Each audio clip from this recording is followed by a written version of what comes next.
Hello everyone and welcome back to the Minecraft 1.20 Let's Play. Last episode I built this pirate ship and the hidden vault beneath it, but that's a secret vault, so let's move on to the project of the day, which is a kelp farm. When I was thinking about the blocks to use in the builds in the cove and by the ocean, I wanted to use some dried kelp blocks, but I didn't have a way to get that much kelp without manually gathering it, and that's just too much of a pain. Let's start this project by clearing some space out within the mountain for the farm to go. Having it in a build right here on the ocean I think makes more sense rather than squeezing it into the cove area.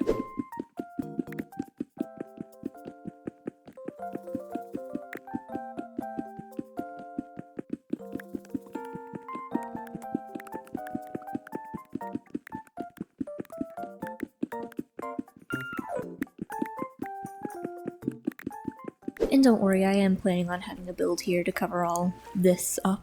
I know I've got plenty of redstone from last episode. I've got some quartz too, which is good because I need a lot of observers for this farm. Like, probably more than this. And let's just chop one spruce tree to make some pistons with.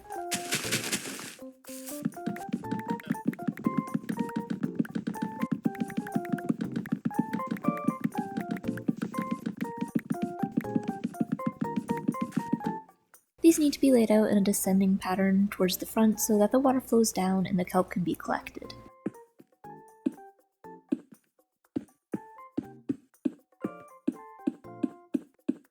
Although, now that I've done all this, the pistons need to be one block above the floor, and it's the observers that extend up. Hang on, I'm going to need more observers.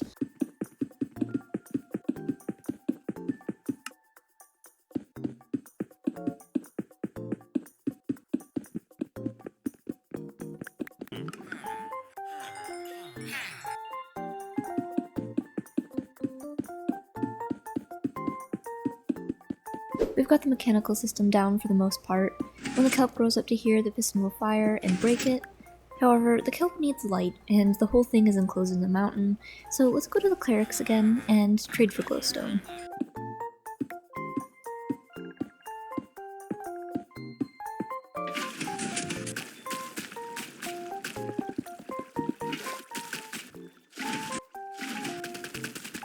Placing some signs down on the front here to stop the water flow, and to let the kelp fall into another water channel that brings them to a hopper. Right here. Everything is finished. It looks out of place at the moment, but it should be collecting kelp. To begin making the actual environment around the kelp farm, let's build a dock, since it is by the ocean and all. I'm planning on having it come out to the tree boat, making the boat easier to access, and it will look like it's docked rather than randomly sailing in the ocean, which was what I was going for at first, but now I want it to kind of be a little bit more stationary. I'm using the same design I've used for most of the docks in the world, starting with all of these spruce logs. The oak slabs are for just an outline on the edges, with some oak trapdoors to break up all of the spruce slabs that I'll put down next to fill the rest in.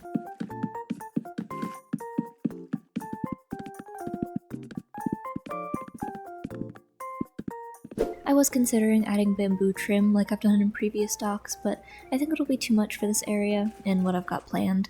The dock though works well with the tree boat.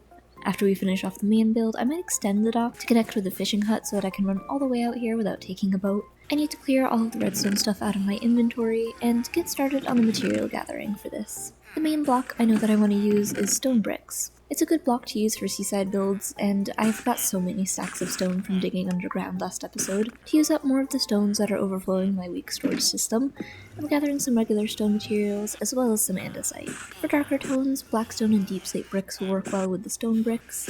Next, I need lots of wool.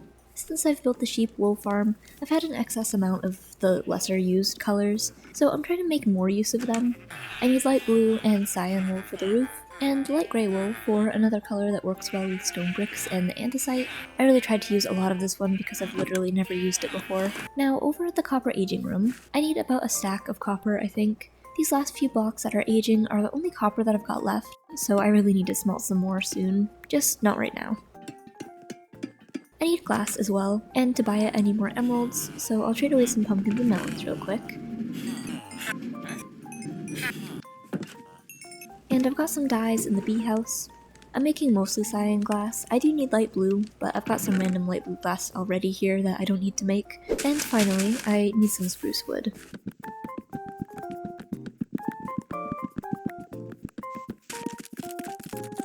to make lots of slabs, trapdoors, and stairs with. Now we've got all of the materials, let's get building.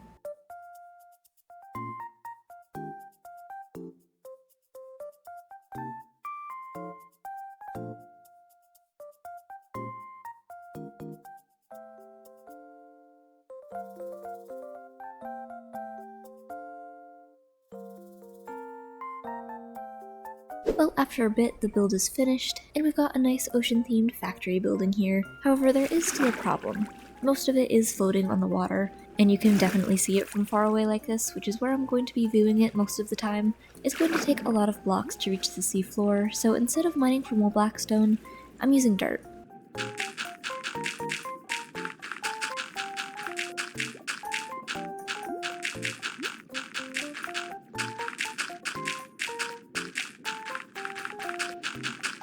Of course though, we aren't going to leave it all like this.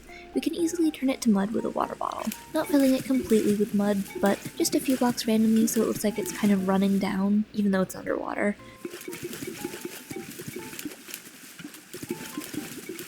I should also check on the farm since I've been building for a while.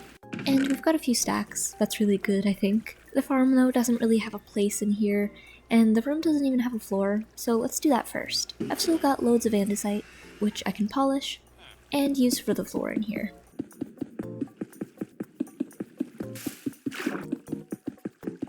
That makes it look better, but the farm is still an eyesore, so let's buy some glass, and replace the farm walls so that we can see inside.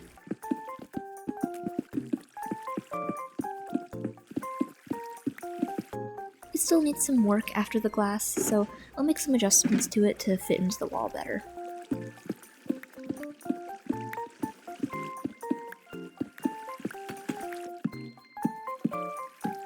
It's not perfect, but this is good enough for now. To have some storage for the kelp, I'll use some oak, with possibly too many trapdoors on the sides, to make a shelf that I can put some chests on.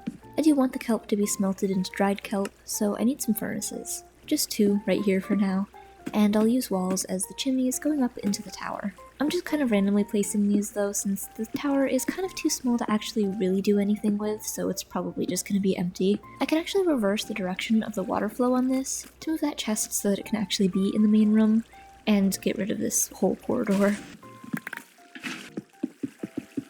Much better. Next I'll add some tables and things to this hallway. It's bothering me how the inside walls look between the first and second floors, so I'm adding some spruce beams. I'm not going to actually make a second floor, but I want the interior to look a bit more reinforced and just finished. These beams are also good for hanging some chains and lanterns off of. I've gathered some flowers and plants too that I think will match the vibe, that I'll put on the shelves.